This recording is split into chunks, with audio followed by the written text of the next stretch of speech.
Welcome to our channel. Today we how to deploy a knowledge base with Help Scout step by step clearly. To deploy a knowledge base with Help Scout, begin by logging into your Help Scout account. Once logged in, navigate to the Docs section from the main dashboard. Click on the Create Your First Doc button to get started. Choose a title for your knowledge base article that clearly reflects the content. In the editor, you can begin writing your article. Use headings to organize the content and make it easier to read. Add images, videos, or links as needed to enhance the article's usefulness. Once you have completed the article, review it for clarity and accuracy. When you are satisfied with the content, locate the Publish button. Click on Publish to make your knowledge base article live.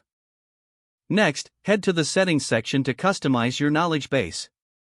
Set up categories that will help users navigate your articles more easily. Add tags to your articles for better searchability. You can also configure the branding settings to match your company's style. Once your knowledge base is fully set up, share the link with your team.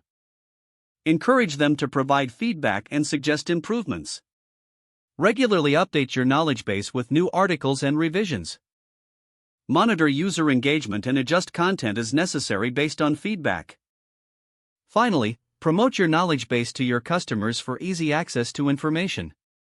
If the page does not load, refresh the browser or try again in a private or incognito window. Make sure you are using the correct email address, then retype it carefully to avoid small typos. If your password is not accepted, use the reset option and create a new strong password you can remember. Check your spam folder for verification or security emails, then complete any requested confirmation steps. Enable two-factor authentication if available to improve account security and reduce unauthorized access risk. After signing in, review your profile details so your contact information and settings are accurate and current. If you see an error message, note it down and try again after restarting your device and internet connection. Log out when you finish, especially on shared devices, to keep your account and payment information secure. If the page does not load, refresh the browser or try again in a private or incognito window. Don't forget to like this video and subscribe to our channel for more step-by-step tech guides.